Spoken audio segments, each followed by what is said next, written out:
Dominique Prince. I have been at the school for 7 years. I am the head of upper school and I teach English as well.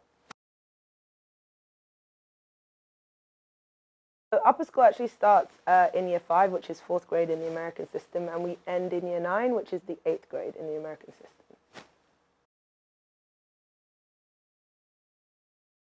So we operate on a middle school model typically. So our year 5s and 6s really get a sense of what it's like to be with the older students.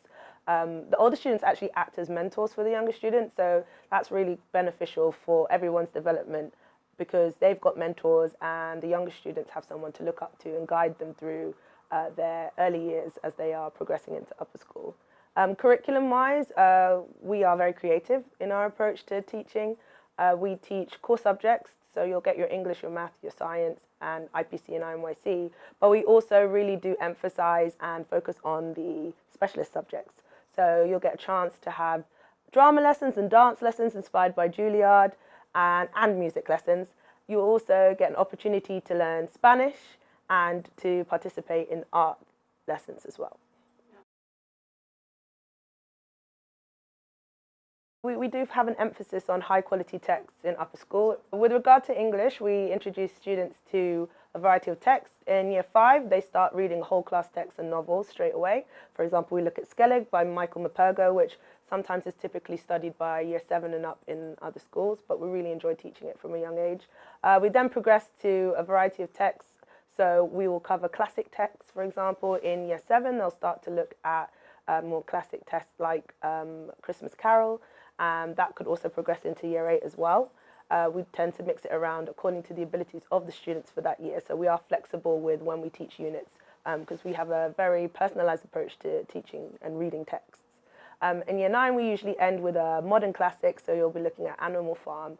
Again, just thinking of ways to really challenge the students and get them to think outside the box when it comes to text.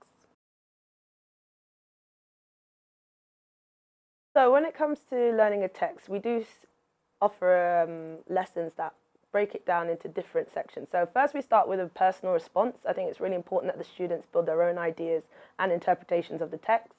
And then what we do is we take what they've learned and what they've discussed from their own interpretations and we build it into analyzing the language. So we really go down to the root of, okay, we know what we think about the text. How has the author got us to think about it in this way? So we'll look at the language, we'll look at the grammatical structures and think about how all of these factors contribute to the overall understanding of a text and how it's shared with its. Yeah, with regard to writing, I would say that we really do focus on creativity. It is important that whatever response they have is creative. And then once the students have generated their ideas, we do start to really emphasize the planning process. So once we've got our ideas, how do we then turn that and translate that into an essay? So we'll go through the planning and drafting process to get down our initial ideas, and then we'll encourage them to really refine that and turn that into a final product.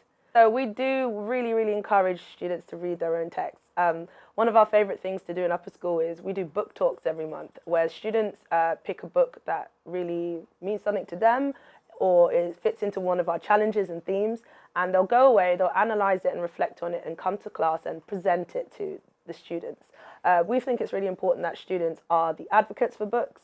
I mean, teachers can recommend books all day, but at the end of the day, it's the students who listen to each other the most and really absorb and take on the feedback that their peers have given them. So we do encourage them to swap books as well and to really just listen to the reviews that have been shared about them. So at our school, we're very fortunate to have our collaborations with UNICEF, MIT and Juilliard. It really does benefit our students, especially the further up they get, because they really do get to tap into the different skills that are required to be successful within those challenges within each collaboration. One of our key highlights, I would say, is our MIT challenges. Mr. Reardon really does get our students to think creatively. They have to problem solve, work together to really think about what are the skills required to be successful in it. So he might say, here's a cardboard box, and I want you to turn this into a boat that was able to sustain any damage and to float for a certain amount of time. So it's about giving them the opportunity to problem solve and to come to a solution themselves without guidance. And I think they really do benefit and learn from that. They get their critical skills. They're able to really learn what it takes to think in an innovative way and to bring their creativity into it too. So kind of all the skills that MIT teaches as well, it's really nice that the challenges do link to that, and they kind of get an impression about what it will be like to go to MIT if they choose to go there in the future. Our Juilliard curriculum is incredible. We are really fortunate to have a really strong performing arts team who go above and beyond to ensure that all students take part. So you'll get the shyest student now taking part in a production because they have learnt the skills and been taught the skills that are required in order for them to be successful. Again, it's a real confidence builder. I believe that it helps the students to come out of their shell. It helps with interview skills. So our year 8s and 9s are preparing for high school, and we've had a few Juilliard workshops where they have focused specifically on interview techniques. So whilst it might seem like performing arts is just about being on stage, it actually goes a lot further than that. And we really do invest time and believe that it is key to them having the great speaking skills and communication skills needing to thrive beyond our school. So we do base a lot of our teaching on our assessments. So our assessments largely focus on seeing how the students have worked within the objectives for our subject areas.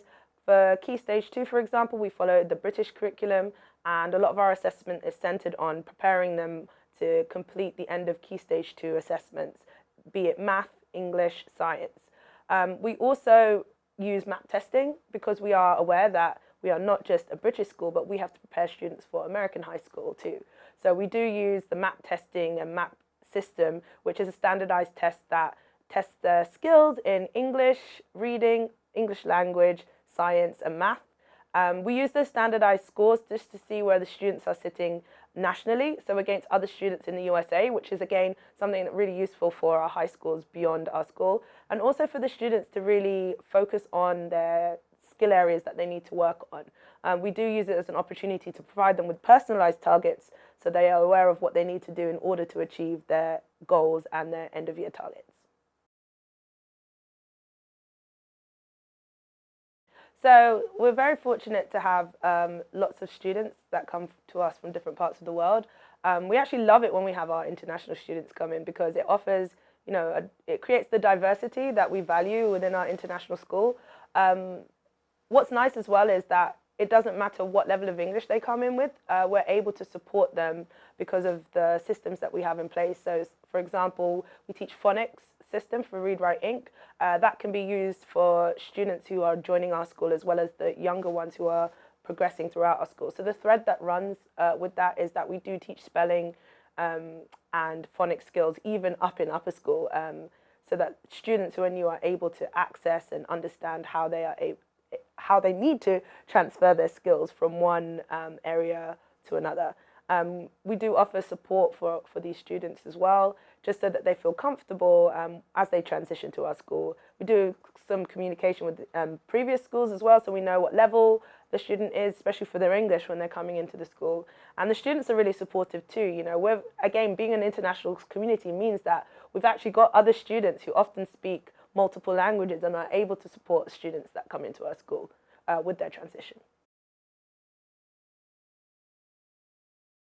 I really think that something that really stands out about upper school is the fact that we take a really creative approach to learning. Our students will learn the same curriculum as they would maybe in any other school, but the manner in which they learn that and access that is, really unique to us. Each teacher has a passion for their subject area, and I feel that what they are most passionate about is what comes through. So for example, I love Shakespeare. I make a really big deal of Shakespeare each year. We do have our Shakespeare Day. The students love Shakespeare, which always surprises the parents as well. They're like, my kid has come home and they're speaking Shakespeare, reciting Shakespearean language. So I think what's really nice is the teachers really do, we have a really special bunch of teachers, and they really do bring their passions to their subject areas so that it's taught in a creative way and so that it's memorable for the students.